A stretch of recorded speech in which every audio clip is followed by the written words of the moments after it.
Maybe they gave out nursing degrees in cereal boxes when you graduated. That is what Dr. Whitfield said 47 minutes before a dying veteran would expose everything he'd built. St. Michael's cardiac unit in Portland smells like antiseptic and floor wax under cold fluorescent lights that hum with the constancy of a heartbeat monitor. Ashley Cooper moves through her shift with practiced invisibility, the kind of quiet competence that makes people forget you're in the room the moment you leave it. Her scrubs are navy blue, standard issue, hiding the surgical scars that map her forearms like a topographic chart of places that no longer exist on any official map.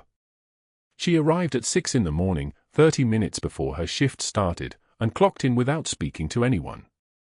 The cardiac unit was already alive with the machinery of healing, ventilators breathing for patients who couldn't breathe for themselves, monitors displaying the electrical storms of failing hearts, for pumps clicking their precise doses into veins.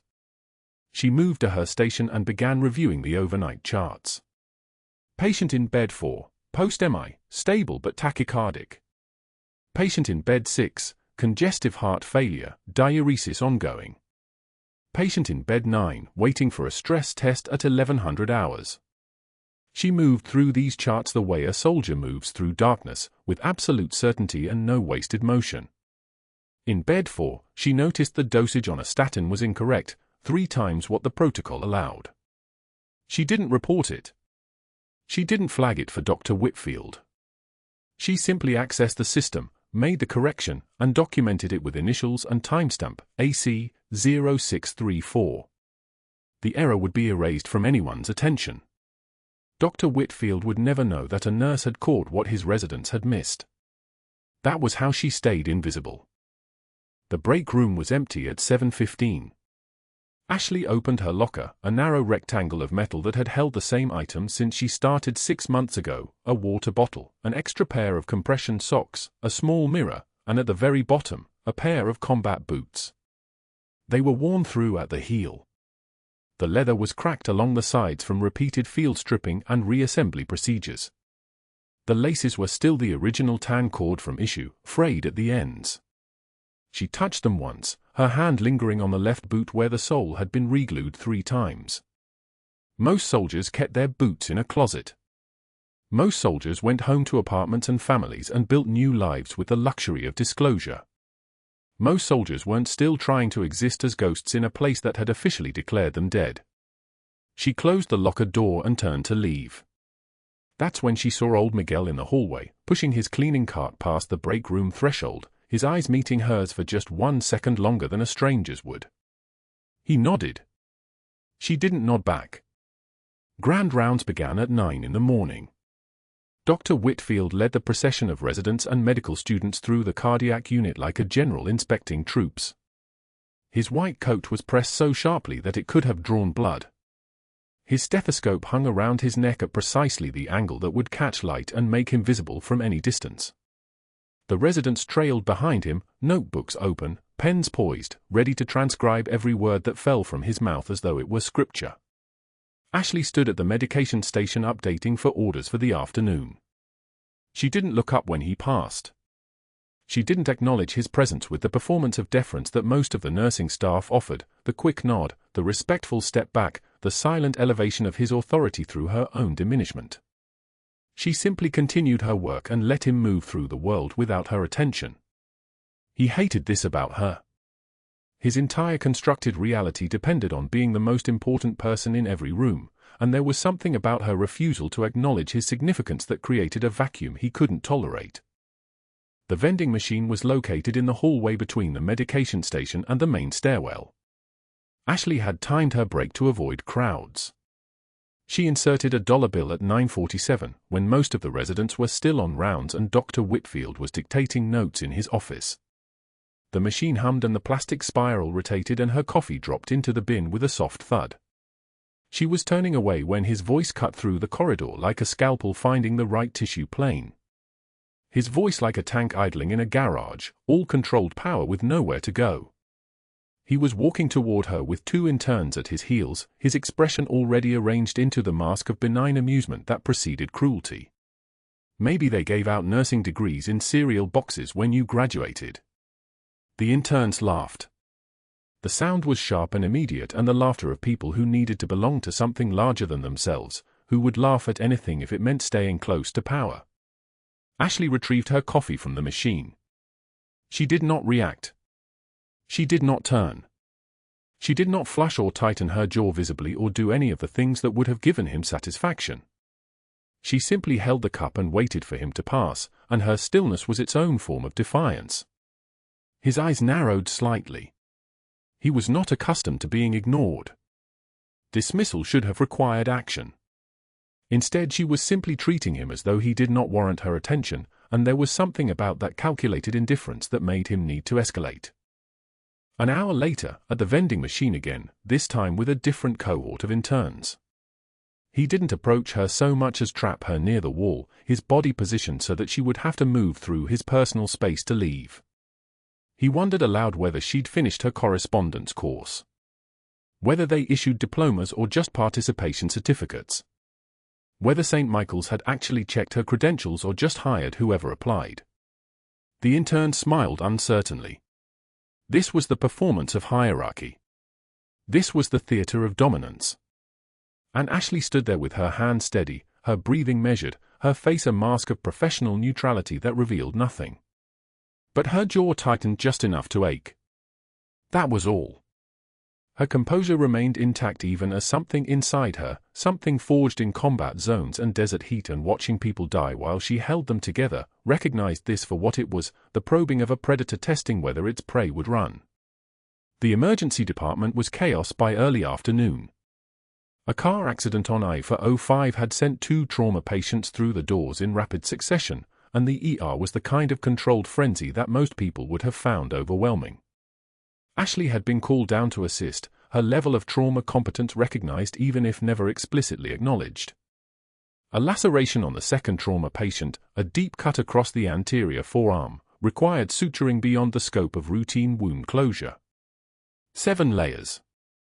She moved to the supply cart and retrieved what she needed, a size 4-0 absorbable suture, a needle driver, a pair of surgical forceps. The wound was approximately 4 centimeters long, the edges clean, the bleeding controlled with direct pressure and a tourniquet. She began to work. The ER around her became secondary. The noise fell away. Her hands moved through the tissue planes with the absolute precision of someone who had done this thousands of times before, in places where the light came from helicopters and the background percussion was small arms fire. Dermis. Subcuticular. Subcutaneous. 3 layers, each placed with the muscle memory of forward operating bases and casualties waiting for her hands to finish so they could be moved to the next station. She tied the final knot and cut the suture with a single clean motion. That's when old Miguel appeared at the edge of her peripheral vision. He was pushing his cleaning cart, moving toward the trauma bays, his eyes fixed on her hands. His expression changed. His eyes went wide with the particular recognition that comes when someone realizes they're standing next to a ghost they thought had died.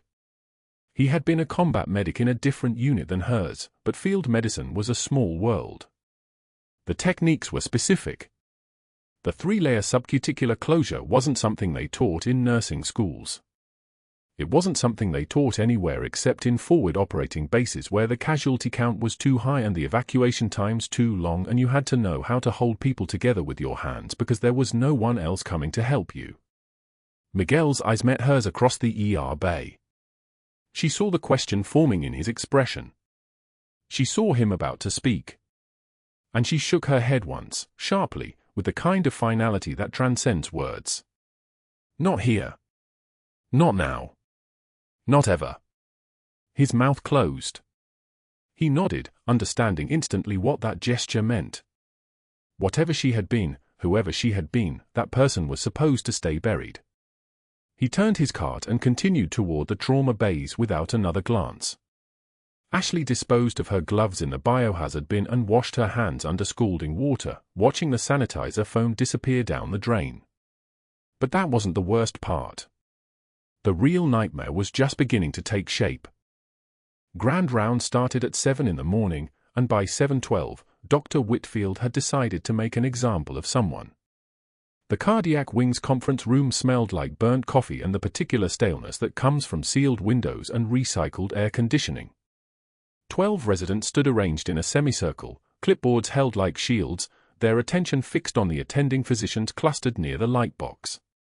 Ashley stood at the back, chart in hand, waiting to present the morning's patient summaries. She'd been doing this for 4 years. She'd never made it past her opening sentence without interruption. Dr. Whitfield held up her notes on patient file 4847, the dosage correction she'd documented after catching his error with the beta-blocker protocol.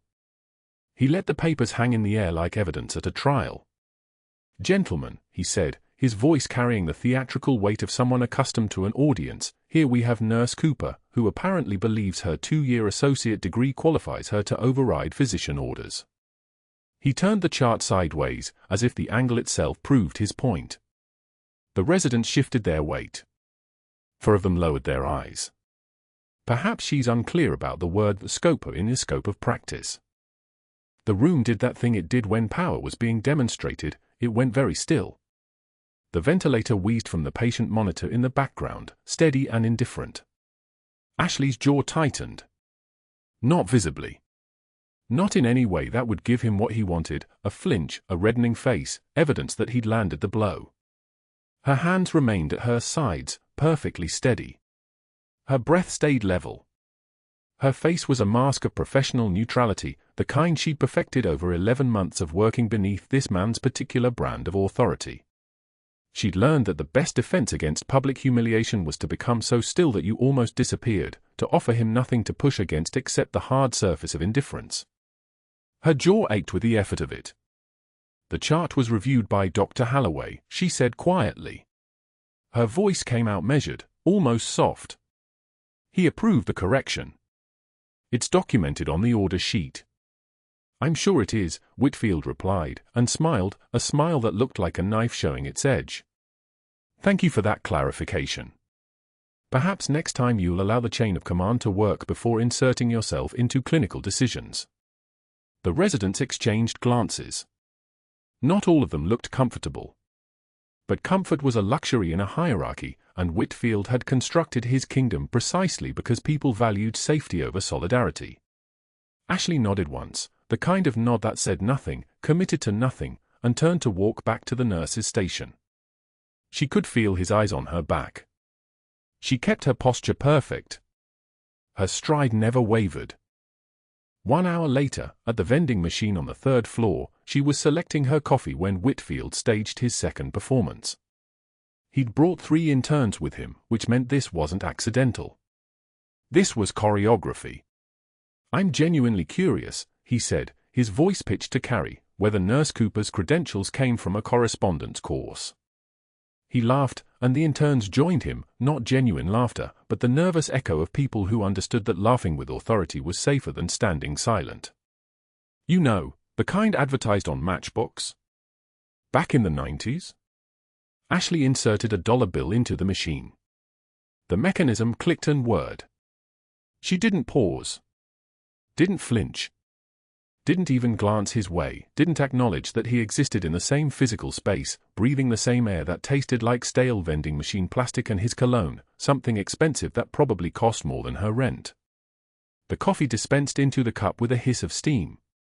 She retrieved it slowly, giving him time to realize that his words had landed on someone made of reinforced concrete. "If you walk away from me again," Whitfield said, and his voice had changed now, the theatrical element gone, replaced by something harder and colder, "I'll have security escort you out for insubordination. Do you understand me?" Ashley turned and met his eyes for exactly 1 second. Her gaze was completely flat, the kind of gaze you see in people who have already survived things that would break ordinary people.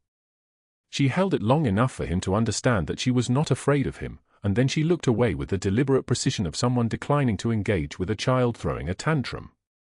She took her coffee and walked back to the nurse's station. Behind her, Whitfield's hands clenched into fists. The ER was running 17 patients deep when the laceration came in at 2:30. A 60-year-old man, construction worker, caught his forearm on rebar. The wound was deep, required more than glue and band-aids. Dr. Whitfield was occupied in Trauma Bay 3, so the patient fell to Ashley's responsibility. She prepped the room, arranged the instruments with practiced efficiency, and began the closure. This was where precision lived. This was where knowledge became muscle memory. 3 layers. Deep fascia first, then subcuticular, then skin. Each stitch exactly 2 millimeters apart, tension perfectly balanced, knots tied off with the kind of tension that holds without strangulation. The suturing technique she used was the kind they taught in forward operating bases, the kind that held skin together under conditions where the wound couldn't be reopened, couldn't be revised, had to stay sealed through dust storms and field conditions and 3-day delays before proper surgical evaluation. The stitches looked less like conventional nursing closure and more like the work of someone trained on human flesh in less forgiving circumstances. Miguel was watching from the doorway. She caught his eyes for just a moment, saw the recognition flood across his face, the sudden widening that came from understanding. He'd been Army once, 82nd Airborne, back before his knees gave out and he found work pushing a mop through hospital corridors. He knew what he was looking at.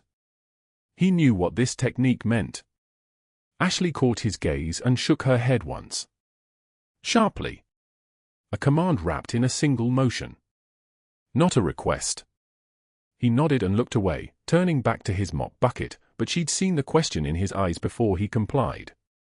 She'd seen him understanding that the invisible nurse he'd watched for months was carrying a different kind of history beneath her scrubs. But Whitfield had started his file.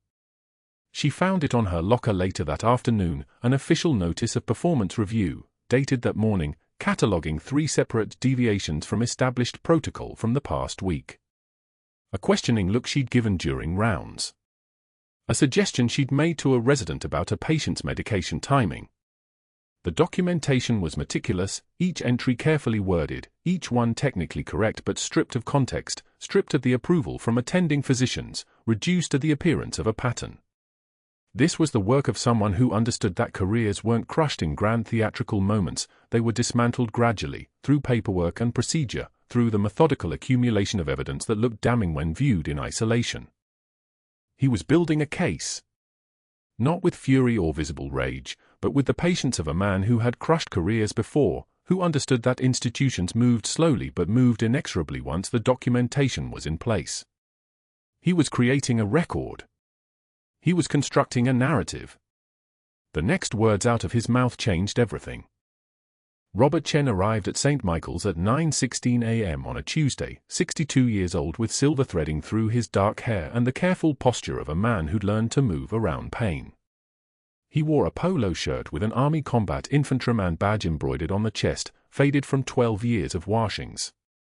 His daughter had driven him, sat in the waiting room with nervous fingers, while he followed the cardiology tech to prep room 3. Ashley checked him in, ran her eyes across his paperwork, and saw the dates. 2 tours. Helmand Province. The insignia on his shirt registered before anything else. That specific patch meant Sanjin Valley, meant mortar fire at dawn, meant the kind of work that carved you into someone different. She didn't react. Her face remained professionally neutral. But her hands paused for exactly 1/10 of a second as she set down his chart, and Robert Chen noticed. His eyes met hers, and something shifted in the air between them. Recognition. Not of faces they'd never met. Recognition of survival. Of the particular exhaustion that only came from keeping people alive in places where the ground itself was trying to kill you. You served, he said. Not a question. A statement made quietly, meant only for her ears. Ashley clipped his EKG leads in place without answering, her movements efficient, practiced. My brother was with the 75th Ranger Regiment, Robert continued, his voice carrying the weight of someone speaking of the dead. 2005, Kuna Province. He never came home. Ashley's hand steadied the last lead. I'm sorry, she said. 2 words. Measured. Real. Robert Chen nodded slowly, understanding that she wasn't offering sympathy from ignorance. She knew what Kuna Province meant. She knew what 2005 meant. The stress test was scheduled for 10:02 a.m. with Dr. Whitfield supervising, the procedure routine, a cardiac workload assessment, gradually increasing the treadmill incline until Chen's heart rate reached target zones or symptoms emerged. Ashley prepped him, ran through the standard protocols, blood pressure check, 98/62, perfect. Oxygen saturation at 99% on room air. Heart rate baseline at 64 beats per minute, rhythmic and strong. How are you feeling? Ashley asked, adjusting the chest leads one final time. Good, Robert said. Ready. She believed him. There was something in his voice that suggested he'd done harder things than walk uphill on a machine while machines watched him.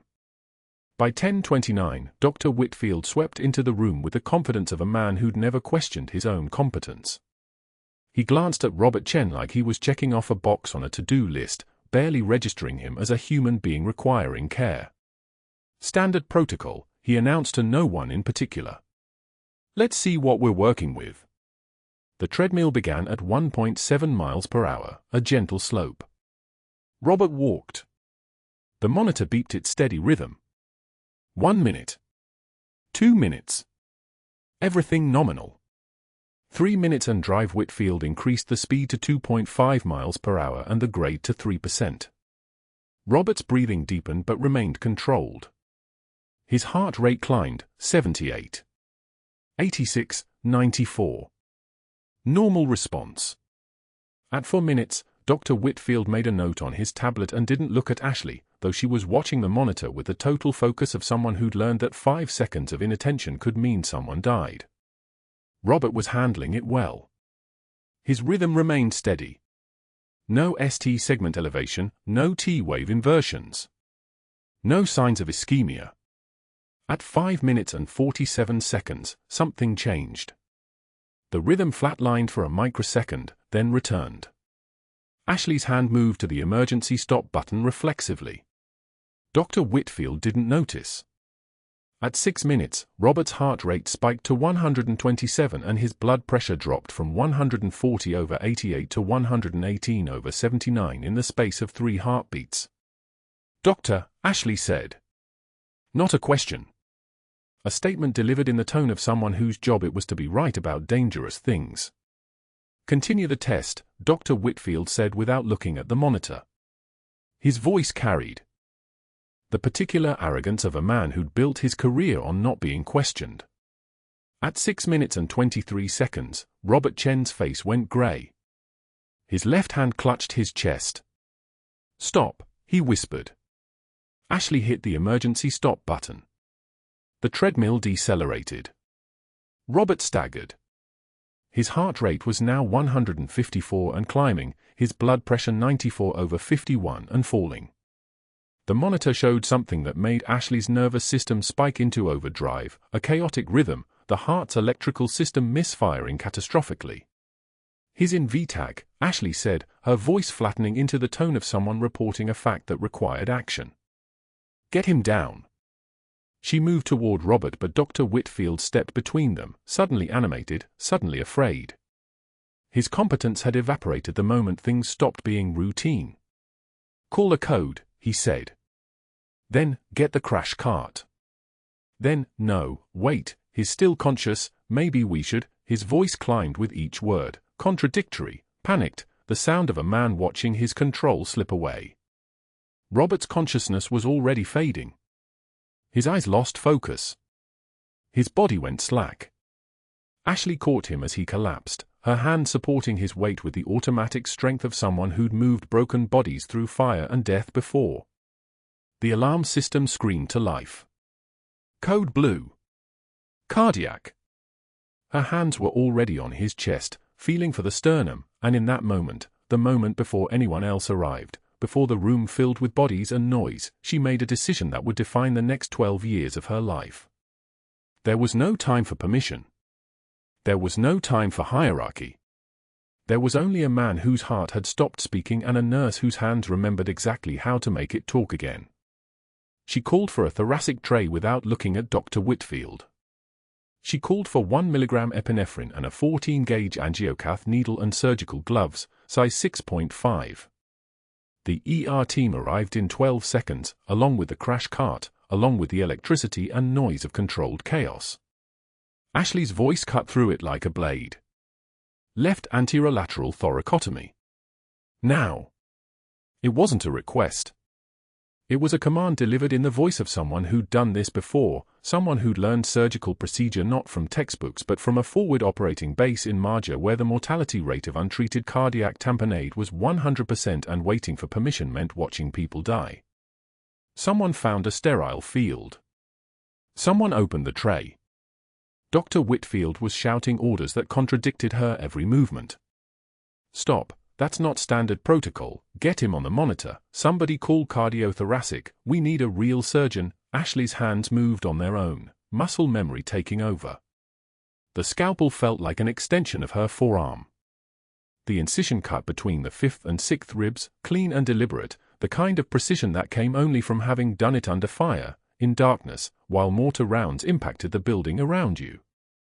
The antiseptic smell mixed with something sharp, something real, something that cut through the sterile hospital air like copper and concrete. She opened the pericardium. Robert Chen's heart lay exposed, flaccid, useless, a muscle that had forgotten how to work. Ashley's hand entered the chest cavity and took the heart in her palm, warm, heavy, still.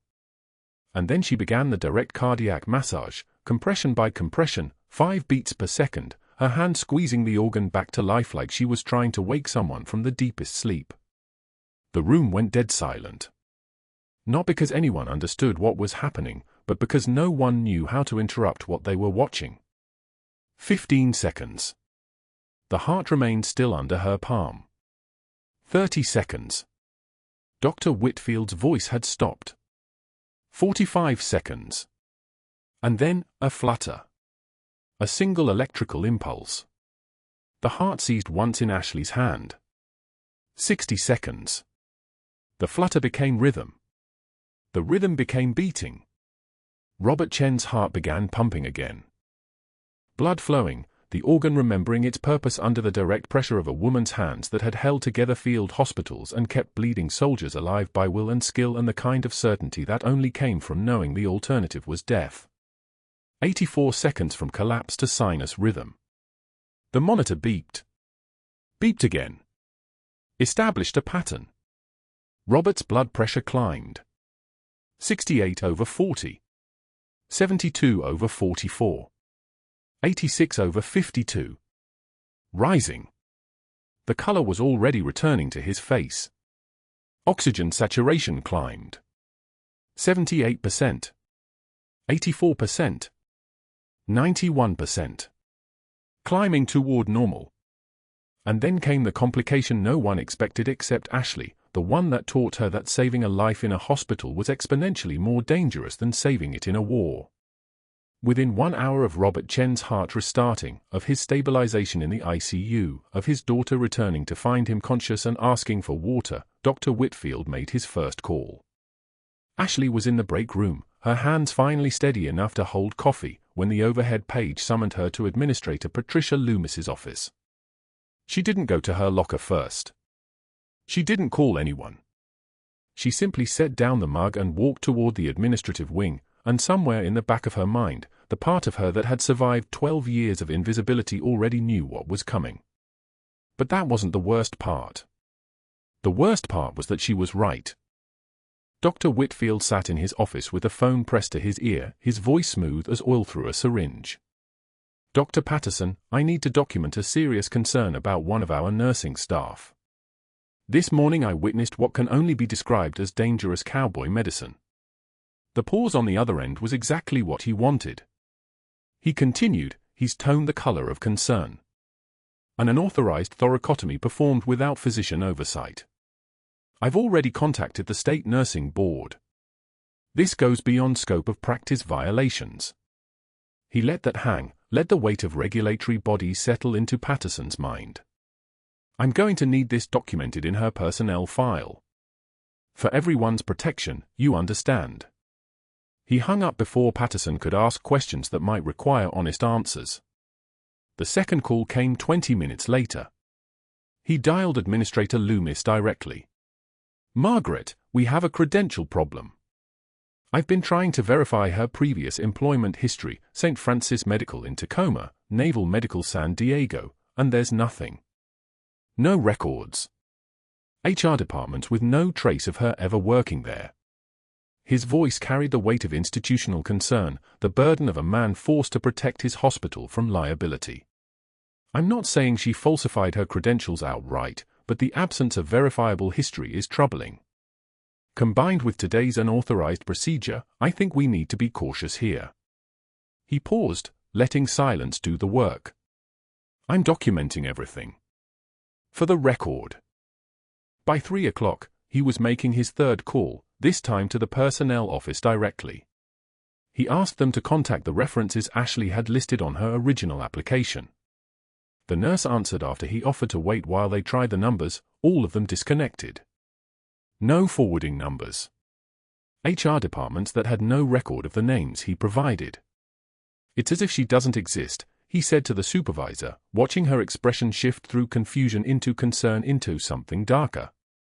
I understand these things happen, but combined with the incident this morning, I think we need to move quickly. By 5 o'clock, a letter was printed. By 6, it was in her personnel file. Administrative leave pending investigation. Her badge was deactivated with 7 keystrokes on a computer terminal. The system hummed its compliance. Orders were radioed to security, escort the nurse out of the building.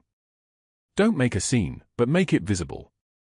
Let people see what happens when you overstep. Ashley was still in the cardiac unit, changing out of her scrubs, when Marcus Webb, the security shift supervisor who'd always been kind, appeared at the threshold of the locker room. His face was the color of old concrete. Ashley, I'm sorry. I have to walk you out. Orders from administration. His voice was apologetic, a man following protocols that felt wrong on his tongue. She nodded once. Just nodded. No questions, no surprise registered on her face, though her jaw tightened just enough to ache. She'd known it was coming, the pattern of Whitfield's moves were as predictable as anesthesia dosing protocols. Retaliation followed the same trajectory every time, whether in Baghdad or Portland. You challenge authority, authority responds by erasing you. She walked out of St. Michael's at 6:36 p.m. with a cardboard box containing her stethoscope, her personal coffee mug, and 3 years of reinvention. Marcus stayed 2 steps behind her, professional but uncomfortable, a decent man forced to play the role of institutional muscle. The evening rain had started, cold and precise, tapping against the parking lot like Morse code. Through the third-floor windows of the cardiac unit, she saw Whitfield watching her descend the steps. He stood motionless, silhouetted against the fluorescent glow, his face expressionless, a man who'd just executed a calculated move perfectly. Their eyes didn't meet. They didn't need to. By midnight, sitting in an all-night diner on Powell Boulevard, Ashley understood the magnitude of what had just happened.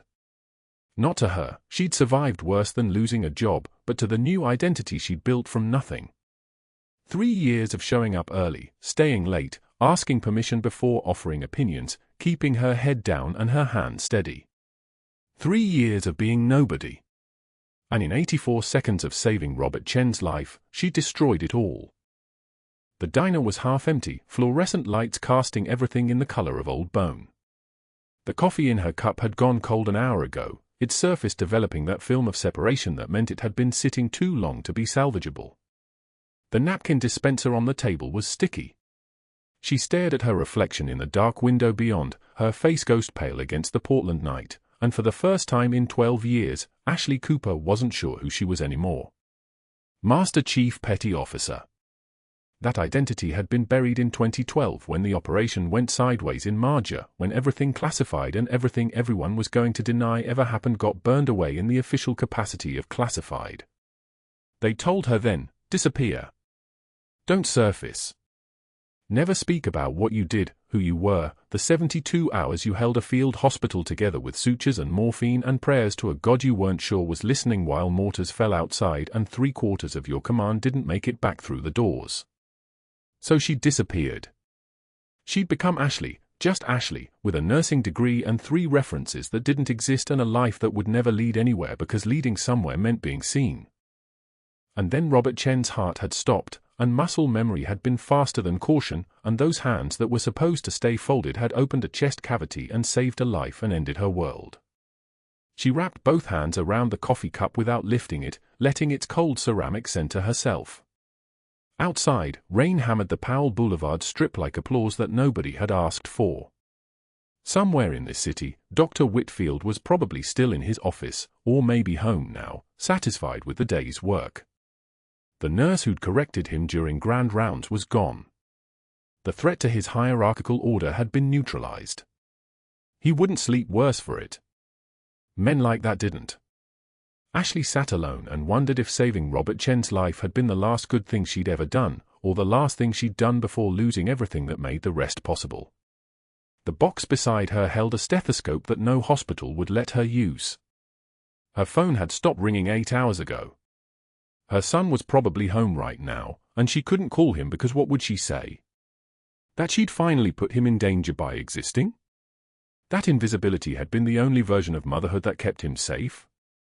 The diner's waitress, a woman with tired eyes and a name tag that read Diane, came by and topped off the cup without asking, not seeming to notice or care that Ashley hadn't touched the previous one. That kindness, small as it was, made something in Ashley's chest tighten. Small kindnesses were dangerous. They made invisibility harder to maintain. She was 3 hours away from the moment that would change everything. She arrived at St. Michael's at 6:27 a.m., her termination letter already creasing in her scrub pocket like a confession she hadn't made. The hospital corridors felt different now, no longer a place to work, but a place to survive one final time. Ashley moved through the pre-dawn quiet with the same measured stride she'd used for 23 years, muscle memory carrying her toward the locker room while her mind catalogued the small betrayals. The fluorescent lights buzzed overhead like insects trapped in glass, and she could smell the faint copper tang of blood mixed with industrial antiseptic that had seeped into every corner of this building. Her locker stood in the nurse's station like a grave marker. She twisted the combination, 28-14-6, her son Marcus's birthday scrambled into anonymity, and the metal door swung open to a life compressed into compartments. 3 sets of backup scrubs. A pair of shoes with worn heels. A coffee mug with a faded Army Corps of Engineers logo that she'd kept for reasons that suddenly didn't matter anymore. She began pulling things out, folding them with the same precise corners she'd used for hospital corners on 10,000 beds. Her colleagues moved around her like she was already a ghost, eyes down, conversations carefully pitched to exclude her. That was fine. Invisibility had been her operating principle for so long that ordinary notice felt like an assault. She was placing her badge on the counter, the small rectangles of plastic that had granted her access to every restricted space, when the staff entrance doors burst open with force that made 3 nurses look up from their charting. Marcus stood in the doorway, breathing hard, holding a wooden box that Ashley felt like a physical blow. Her hand stilled on the scrub folded in front of her. Not that box. Anything but that box. She had hidden it in the basement of their house in northeast Portland, buried it beneath Christmas decorations and old tax returns where it was supposed to stay buried, where it belonged to a version of herself that didn't exist anymore. Her son's face was flushed with a particular righteous anger only teenage boys could muster, his voice cracking as he pushed past the astonished nurses and locked eyes with her. "Mom, they need to see these." Before she could move, before she could even process his presence here, at her workplace, carrying her most dangerous secret, Marcus opened the box. The wooden lid swung back like a jaw opening, and there, nestled in faded purple tissue paper, lay a pair of combat boots.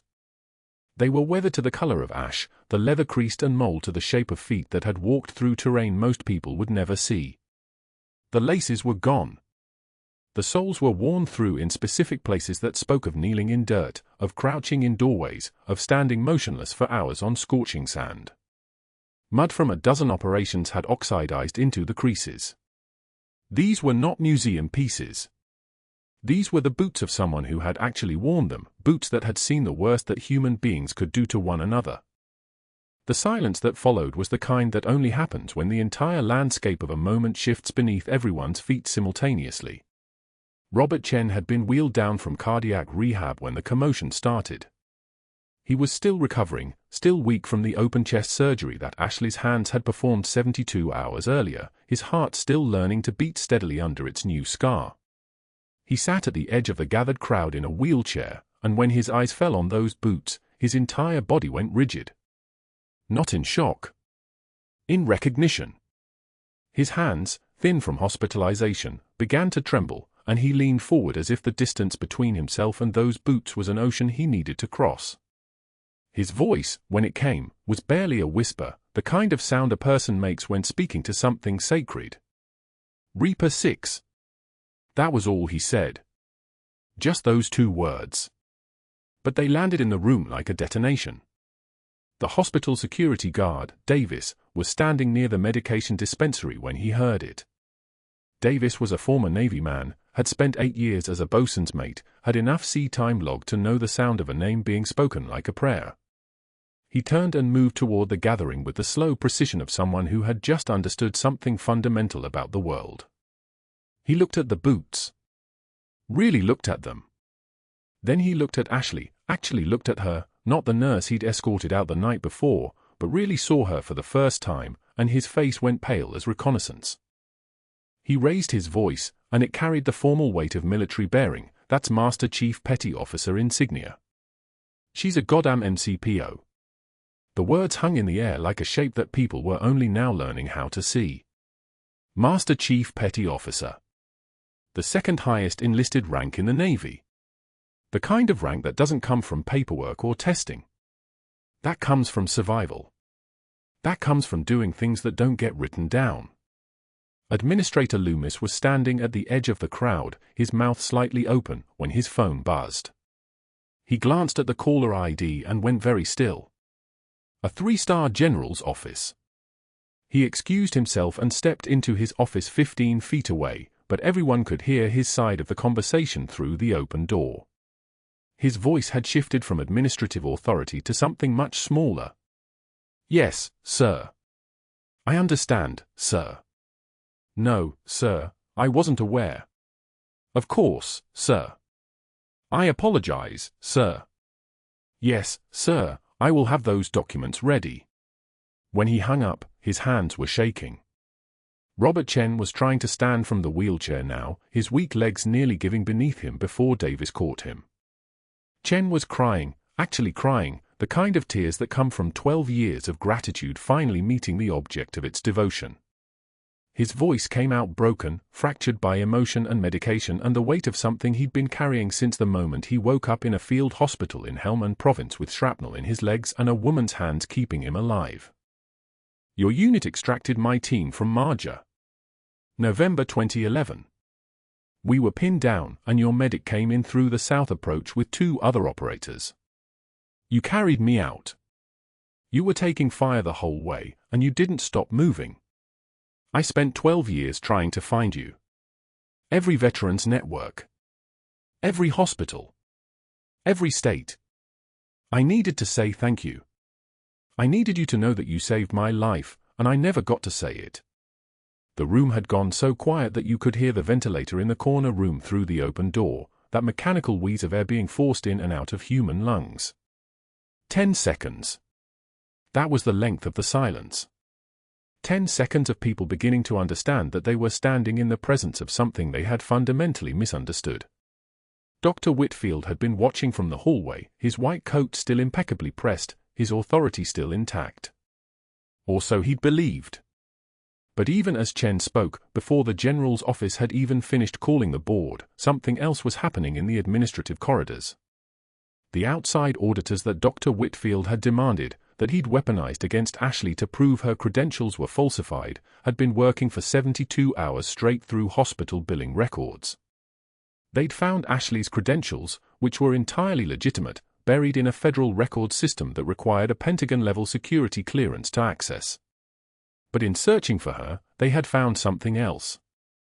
Ghost surgeries. Procedures billed under Dr. Whitfield's name that had been performed by fellows. Kickback arrangements with a medical device company that had generated $320,000 in personal payments across a 36-month period. Equipment charges that didn't match the inventory. all of it meticulously hidden under layers of administrative sleight of hand. Someone mentioned it aloud, there in the nurses' station, once the magnitude of what they were witnessing began to settle into bone and blood. The audit. They found billing fraud in Dr. Whitfield's records.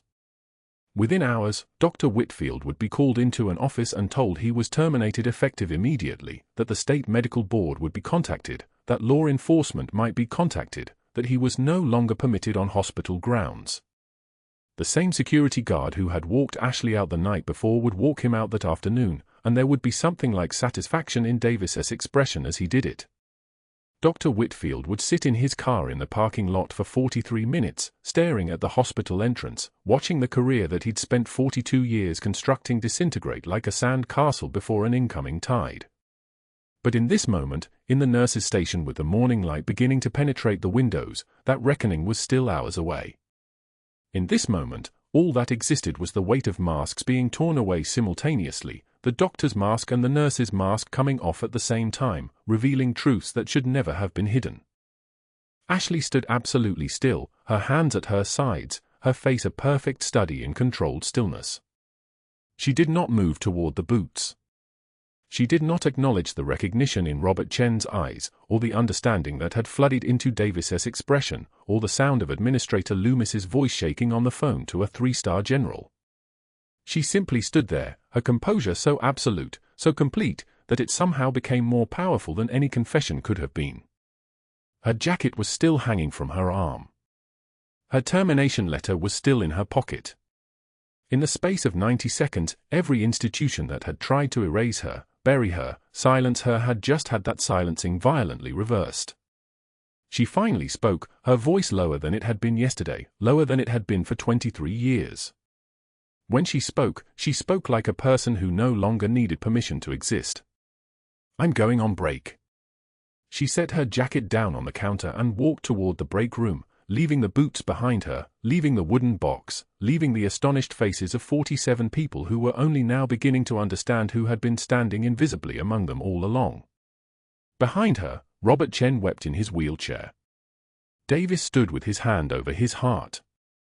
Administrator Loomis emerged from his office, pale and trembling. And those worn combat boots, with their story of sand and blood and impossible choices, sat open to the morning light, finally visible at last. Thank you for being here. If you're enjoying this story, please like and subscribe. And we always love hearing from you. Drop a comment and tell us what state or country you're in.